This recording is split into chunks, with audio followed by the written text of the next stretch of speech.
We're local like you, and your checking should be too. First United is your local big bank alternative, offering free checking accounts, low-rate loans, and above-market savings accounts. Better yet, when you open a checking account with promo code HOME200 and use your debit card, we'll give you $200. Nice. Simply open an account online at firstunitedcu.org/HOME200 or visit a local branch. But hurry, this offer ends June 30th, 2025. First United Credit Union, your local partner in banking, insured by NCUA.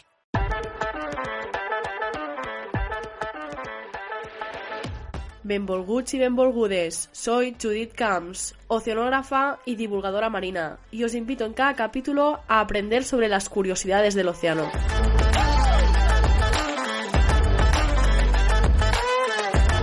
Esto es un podcast de Bredivulga.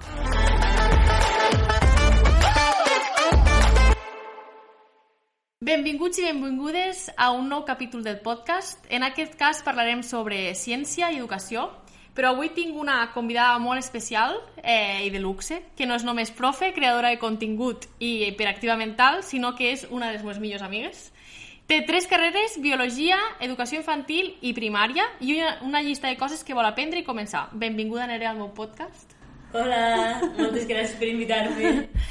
Llavors, avui volem parlar sobre com apropar el mar a les escoles i com intentar educar una mica més per canviar el món, però des de zero. Llavors, una de les grans preguntes que jo tinc per a una professora és quin paper juga la curiositat o com mantenir-la viva per ensenyar sobre temes marins. La curiositat juga un paper fonamental a l'escola, especialment en els xiquets i xiquetes petits d'educació infantil, que és on estic ara mateix. És el motor que impulsa que els xiquets i xiquetes vulguin conèixer el món, comprendre com funciona i explorar, fer-se preguntes i descobrir. Llavors, això adaptat al mar. El mar mos queda una mica lluny a l'escola ara mateix, sobretot als petits. Al nostre territori proper, a Tortosa, tenim el riu, tenim el canal, però el mar queda una mica distant. Llavors, mos apropem al mar si fem una excursió. Jo crec que la cosa començaria d'aquí, d'apropar els xiquets al mar portant-los d'excursió allí i conèixer què és. Òbviament alguns hi hauran anat, han anat a la platja, hauran anat, però altres possiblement no hi tenen anat mai. I com creus que pots fer una activitat a classe que després puguen arribar a casa i dir mira, papa, mama, he après això sobre el mar i m'agradaria anar a veure-ho directament? Perquè, clar, a l'escola, si no tens la capacitat o els mitjans per arribar fins al mar, però sí que tens els mitjans per ensenyar i que després, quan arribin a casa, puguen mostrar-ho i dir vull anar a fer això, com creus que pots fer això? Quin tipus d'activitat o com fas per a impulsar els alumnes a després arribar a casa i dir anem a veure allò? Per exemple, en els meus petits, que són els que estic treballant jo ara, fem moltes coses que no veiem explícitament. L'ideal seria poder anar a cada lloc i veure, per exemple, si estem treballant a la granja, anar a una granja, no? Que això ho hem fet. Si estem treballant qualsevol cosa, poder-la veure. Ara, quan se fan una mica més grans i comencen a treballar l'univers, òbviament, això ho has de treballar a l'aula in situ, però no vas a veure l'univers, no? O sigui, formem part, estem, però no pots veure els altres planetes en directe, no? Llavors, igualment se poden treballar aquestes coses, intentes fer-ho el més fidel a la realitat possible. Ara en la intel·ligència artificial hi ha moltes més facilitats. Pots crear vídeos interactius, material interactiu que sigui molt proper a la realitat, i el mar seria una opció fer-ho d'aquesta manera. Hi ha molts de vídeos, per exemple, a YouTube, que pots simular que estàs vídeos gravats per gent com tu. Exacte. No? Però són oceanògrafs per bussejadors professionals que graven els vídeos, i això després ajuda molt a poder-los ensenyar com és la realitat baix de l'aigua. Perquè, clar, anem a la platja i no sé què les ulleres per a fer snorkel, veiem coses, però veiem coses a una certa distància. Exacte. El que estudies tu, coralls, és impossible. No és fàcil veure per la gent que no té un títol de busseig o que són crios que encara no han pogut anar a veure i explorar què és l'aigua de mar, bàsicament. Des de diferents àmbits a nivell ciència també s'intenta fer com programes educatius per a les escoles, i de fet hi ha un que es va organitzar amb el Parc Natural del Delta de l'Ebre, que es diu La Mar comença aquí, que no és només a casa, sinó que es va a les escoles i se'ls explica que el mar comença a l'aula, comença al carrer, perquè tot està connectat, el clavegueram connecta amb el riu després va al mar, llavors hi ha una gran quantitat de deixalles, especialment hi ha borilles, que justament avui estava fent una activitat a una escola i dient, és que les borilles, inclús els meus pares la tiren, s'acaba de fumar i es tira en terra. I ells han vist això a classe i han dit, quan arribi a casa li diré als meus pares que això no ho han de fer. Vale. Llavors s'intenta conscienciar sobre això, també els anys que tarden en degradar-se cada una de les deixalles que es troba, com les tovalloletes. També podem trobar diferents tipus de bosses de plàstic, taps de botelles, etc. Llavors s'intenta conscienciar en aquest aspecte del temps que es tarda cada cosa en degradar-se. I se'ls fa un Kahoot on se'ls fa diferents preguntes per a conscienciar, se'ls fa una xerrada i després diferents activitats. Però després també hi ha un altre projecte que es diu el Life Ecorest, que en aquest cas tracta sobre explicar i donar a conèixer les gorgònies, que és un tipus de corall, és un animal, tot i que hi ha gent que es pensa que és una alga. Té unes potetes que se'ls diuen pòlips, per a que la gent ho entengui, que el que fan és filtrar l'aigua, captar l'aliment i després menjar-se-ho, no? I tenen també el que se'ls diu nidocist, que per això ve la paraula nidària, que és un grup general on se troben els coralls, però també les meduses. I aquests nidocist són unes cèl·lules urticants, per això del nom de que tots els nidaris, no, les meduses, coralls, etc., piquen. En realitat no piquen, perquè nosaltres estem invadint el seu hàbitat i els estem tocant, no és que vinguin a atacar-nos, però tenen aquestes cèl·lules urticants que són la nostra pell fa que sigui sensible a elles. Llavors, des d'aquest projecte, el Life Ecorest, que és un projecte europeu, s'intenta que els pescadors, quan trauen de les xarxes de pesca, especialment de l'arrossegament, que és un tipus d'art de pesca que el que fa és una red que va pel fons marí i va agafant peixos, però també agafa tot el que troba. Llavors també troben coralls, i aquests coralls surten en les reds i el que es vol és que se puguin tornar a recuperar. Llavors arriben a la cofradia de pescadors i allí se'ls té uns aquaris, i en aquests aquaris se'ls ajuda a fer tot el procediment de mantenir aquests organismes per a que després els poguéssim tornar a l'aigua. Vale. Llavors és un cercle. Tinc una pregunta. Pregunta. Així, les gorgònies també són urticants? Sí, en principi, si les toques, i per exemple al Carib hi ha moltes gorgònies que, tipus el coral de fuego, no són gorgònies, són coralls durs, però grup de coralls en general, sí que te poden fer una gran marca a la pell. Però en general les gorgònies o coralls del Mediterrani no tenen gran problema. Sí que tenen les cèl·lules urticants, o sigui, les provoquen igual, però especialment tenen més efectes sobre els animals que vulguin menjar-se el corall. Un peix que va, la cèl·lula la notarà més que nosaltres. Però clar, les meduses és més fàcil perquè com tots els tentacles que té, llavors allí ja ho notes més, però en coralls no té per què. Però referent al programa, se fa diferents jocs a diferents nivells. Llavors hi ha un joc que és el passapalabra, el passaparaula, que m'agradaria jugar amb tu, de científica a professora, a mestra, per a veure com vas de nivells del mar, que després pogués implementar a l'aula, també. Ara això val a dir, o millor no dir-ho, que també soc biòloga. És veritat. Si fallo, és pitjor. És doble. És doble, Doble fallo. I tant. Llavors, comencem. No farem tot l'abecedari, òbviament, farem unes quantes. Llavors, comencem per la A. Espai on es mantenen i recuperen els organismes marins abans de ser tornats al mar. Comença la A. Comença la A. Aquari. Molt bé. Està la falla, a més, perquè ja he explicat que els organismes tornen a l'aquari quan venen dels pescadors. Perfecte. Tècnica, la B. Comença per la B. Tècnica utilitzada per fixar organismes marins a un substrat dur, assegurant-se la recuperació al mar. Segur que no tens ni idea? No tinc ni idea. Però si vols t'explico la tècnica i segur que te ve una idea. Vale. La tècnica és que quan està l'organisme a l'aquari i l'hem de tornar, no té cap tipus de substrat. Llavors s'agafa i s'apega a una pedra en un tipus de massilla, com un pegamento. Llavors tens la pedra en la gorgònia. Llavors, sempre saps que quan caiga, sempre caurà en la pedra, sempre caurà en una direcció. Vale. Llavors, claro, llavors hi ha un esport que justament sempre va en una mateixa direcció la cosa. Badminton. Molt bé. Perquè bàsquet no. Segur que no. Molt bé. Sí, la tècnica es diu badminton i és la tècnica que s'ha utilitzat i que ara ja està científicament demostrada. Bueno, realment, la imatge deve ser semblant al badminton, no? Perquè si la gorgònia té la formeta com... Pues quasi. la pilota, no? I baix li fiques el ciment... Quasi. Bueno, en este cas és per això, perquè sempre cau... Esta no mos oblidarem. Pues no.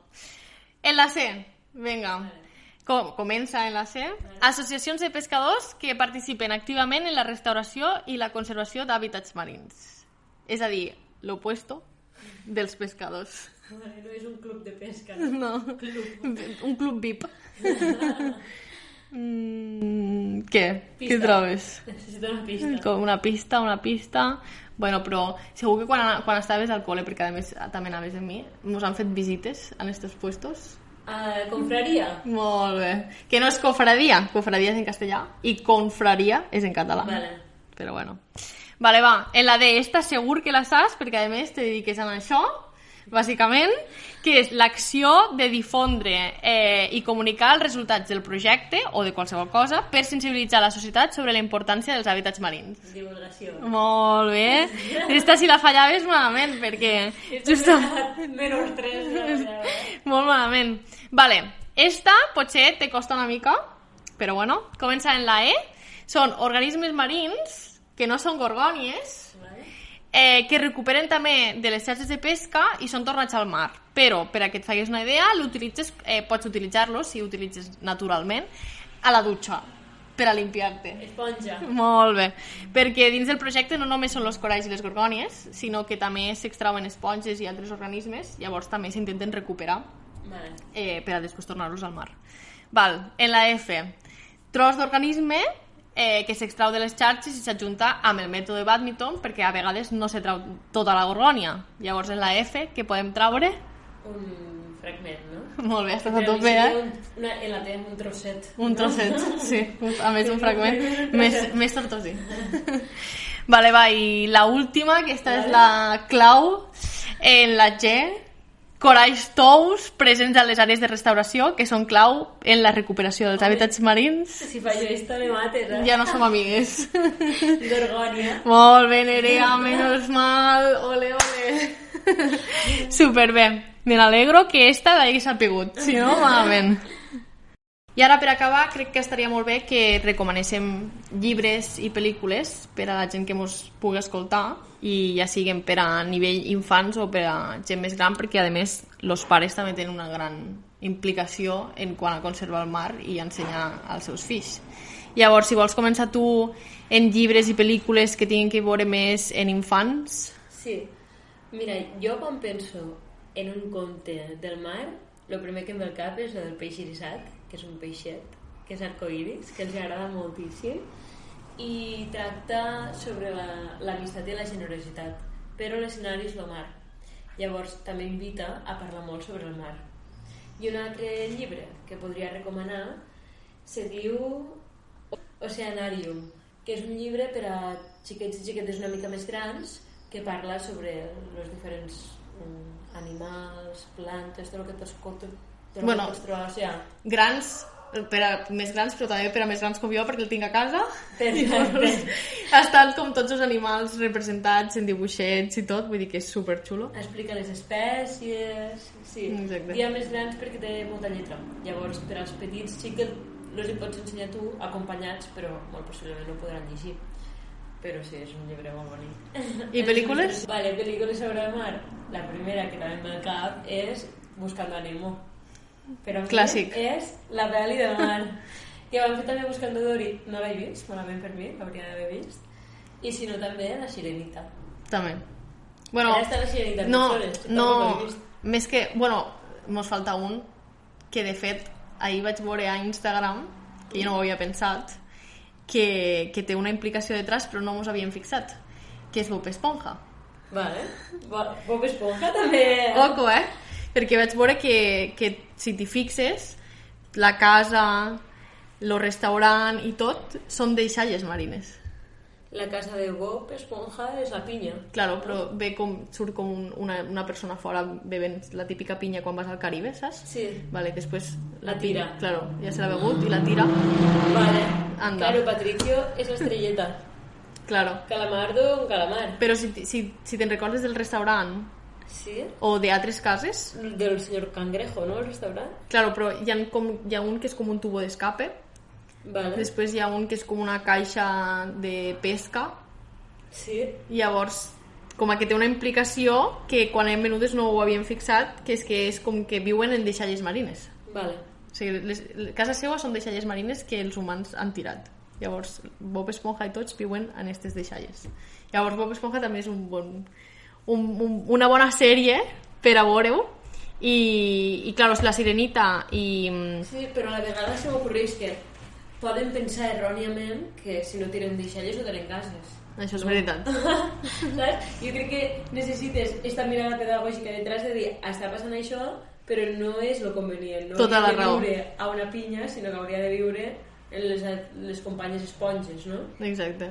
Bona puntuació, perquè si no ja anem malament des d'un principi. Però, per exemple, després també Buscando Nemo, etc., sí que és veritat que s'explica més a nivell com a sentimental, però són bones pel·lícules per a veure els animals, per a saber què és una ballena, què és un peix, què és una tortuga, què és un pelícano. De fet, un pelícano jo sempre l'he vist a Buscando Nemo i quan el vaig veure en realitat a Xile va ser, anda, mira, lo pelícano que sabia de Buscando Nemo. Vale. Però bueno, després, a nivell més grans, jo recomanaria llibres tipus Flora i fauna del mar Mediterrani, que és molt visual, només hi ha noms i dibuixos, i llavors qualsevol persona que vagi a la platja pot llegir i veure de quines espècies estan trobant o quan fan snorkel, etc. Però no només la gent que fa snorkel, sinó que gent que busseja, però moltes vegades se busseja simplement per bussejar i no se té en compte què és el que s'està veient, que sol passar bastant. Llavors, animo tota aquesta gent que miri aquests llibres per a saber què és el que veig, no? La biologia marina que existeix baix l'aigua. I després pel·lícules, la de Pulpo, My Octopus Teacher, que la directora és Pippa Elric, que fa diferents documentals. De fet, ara ha fet un documental a Netflix que et recomano, que és El Pangolín, que és molt xulo. Llavors, explicar a un nivell sentimental que els pulpos són molt intel·ligents i també ensenya una mica l'ecosistema, i de fet ara va guanyar un Oscar i ella també ha guanyat un premi a nivell de National Geographic, que això anima a que segueixin veient més pel·lícules d'ella i més documentals, perquè tenen com una gran implicació i un gran sentiment de veure com funciona l'ecosistema marí. I aquesta pel·lícula és més un documental. És documental. Polps. Sí. Més que sobre els polps, sobre un polp, vale, i una persona. Vale. Que hi ha gent que ho ha criticat a nivell de... s'està com intentant... perquè té dues parts. Una és mostrar la importància dels ecosistemes i dels polps i la seva intel·ligència i que poden crear sentiments, però clar, l'altra és que estàs ensenyant que una persona està interactuant en un polp. Això tampoc està bé. Però a nivell saber com és un ecosistema i tot, visualment, i l'explicació és molt bonica. Vale. Llavors té les dues bandes, sempre s'ha de tindre en compte que a tot arreu hi ha dues bandes, però a nivell pel·lícula i documental és molt xulo. Vull dir que... Bueno, fins aquí el nostre podcast d'avui, que espero que us hagi agradat molt i haguéssiu après una mica més sobre l'oceà i us haguéssiu divertit en el nostre passaparaula. Gràcies, Nerea, per baixar fins al fons de l'oceà amb mi i sense botella d'aire, el qual ja és molt important. Moltes gràcies a tu per invitar-me. Ha sigut un plaer, m'he passat molt bé. Superbé. I vosaltres que ens escolteu, recordeu, educar és l'eina més important que tenim per protegir l'oceà.